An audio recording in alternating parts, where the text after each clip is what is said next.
Samuel Eto'o est mieux placé pour répondre à cette question. Et donc, sauf lui s'est arrêté sur l'analyse du football. Madame qui est très intelligente, mais qui fait semblant d'être naïve, Jean-Bruno a intérêt également à répondre comme ça, parce que sachant que ça fera le buzz. Par exemple, nous en parlons ce matin, on peut en train d'en parler en Afrique de l'Ouest, ailleurs, et ça fait toujours la promotion de son livre. J'ai envie de dire que tout est bon tant qu'il s'agit de faire la promotion de son livre, même d'accepter des interviews qui vont complètement, j'allais dire, qui sont en dissonance avec ce dont il parle véritablement dans le livre. Il dit dans le livre, c'est lui-même qui le dit, qu'il reconnaît que Samuel Eto'o, c'est quelqu'un de très populaire, qui pourrait avoir toutes les ambitions qu'il souhaite avoir, parmi lesquelles, donc, de facto, des ambitions politiques. Sauf que le journaliste d'RFI appuie dans où ça fait mal, en essayant de faire dire à Jean-Bruno ce que lui-même dit que Samuel Eto'o n'a jamais dit, c'est-à-dire qu'il veut être président de la République, il n'a jamais dit. Quand on parle de Samuel Eto'o qui voudrait être président de la République, on sait aussi pourquoi cette sortie à ce moment précis. On sait que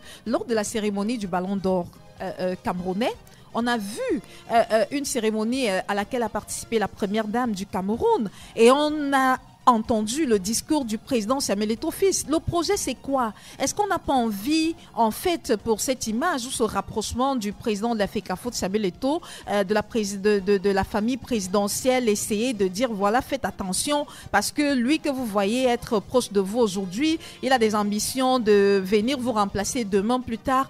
C'est quoi, en fait, le projet? Parce que moi, je dis, la question n'est pas orientée, n'est pas adressée à la personne qu'il faut. La personne à qui cette question doit être posée, c'est le président de la FECAFO de Samuel Eto'o fils. Est-ce que, comme George Weah du Libéria, vous avez l'intention de devenir président de la République? Un de ces 4 matins. Il répond. Est-ce que c'est Jean-Bruno Tagné qui est le porte-parole de Samuel Eto'o qui doit dire quelles peuvent être les ambitions personnelles d'un individu qui plus en fait, il est dans la suite de son livre. De son livre, voilà. Il a un livre à vendre.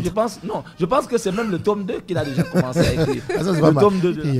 À côté de ça, ok, on pourrait prêter à Eto'o toutes les intentions qu'on veut, même s'il n'a rien déclaré. Qu'est-ce que vous répondez à ceux qui, sur les réseaux sociaux, estiment que Jean-Bruno roule également pour une formation politique? Est-ce que ce n'est pas un peu fort de café? Ce n'est pas faux. Ce n'est pas faux non plus. Vous pensez? Ce n'est pas faux. Dites-nous en davantage. Je suis curieux de... Mais ce n'est pas faux. Ce n'est pas faux. Parce qu'en réalité, même quand Samuel Eto'o a choisi Jean-Bruno Tagné comme directeur de campagne, les gens se sont posé des questions. Mais comment ça se fait? L'un a soutenu ouvertement le président de la République au moment, vous en parliez tout à l'heure, au moment de la campagne électorale, et l'autre est totalement contraire politiquement au président de la République. Donc on sait, tout le monde sait que Jean-Bruno Tagné est pro-MRC. Donc en réalité... ah bon? Pro-MRC?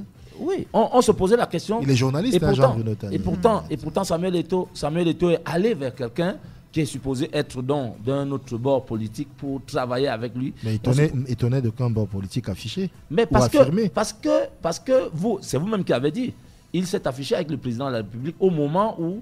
oui, à un moment que certains questionnent. C'est pas moi qui le dis, ce sont les gens. Ça veut donc dire qu'on lui prêtait, n'est-ce pas, d'être avec le président de la République. Non, le président aurait pu s'afficher avec n'importe quel autre champion. Bien entendu. Donc, en réalité, maintenant, Jean-Bruno, c'est Jean-Bruno, Samuel, c'est Samuel. Peut-être les auditeurs, les téléspectateurs, tous les Camerounais ont besoin de ces histoires de la tanière qui parlent un peu avec les acteurs. Plutôt que des choses qui nous en éloignent. La pagaille